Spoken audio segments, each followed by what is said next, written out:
અમને વારંવાર આવી રીતે કૂવામાં ઉતારીને દોરડું કાપ્યા જેવો વ્યવહાર કર્યો છે।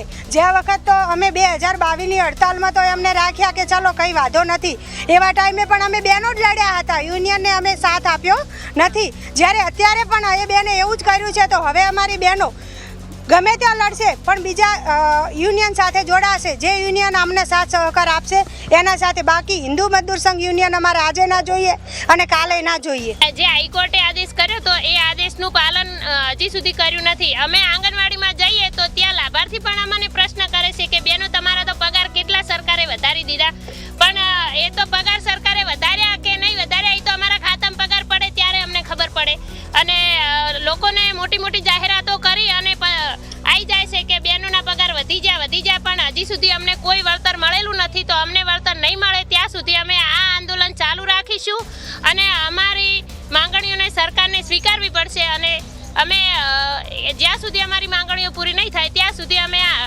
હડતાલને આગળ યથાવત રાખીશું।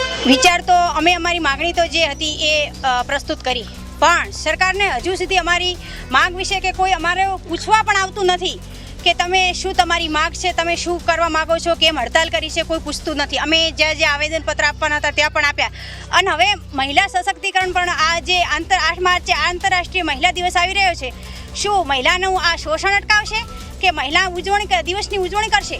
શું સરકાર કરશે? એ સારું લાગશે? અમારી બહેનો હડતાલમાં બેઠી છે અને ત્યાં આંતરરાષ્ટ્રીય મહિલા દિવસની ઉજવણી કરશે, એ યોગ્ય છે? અમારી તમામ માહિતીથી અપડેટ રહેવા માટે જોડાયેલા રહો S9 ન્યૂઝ સાથે।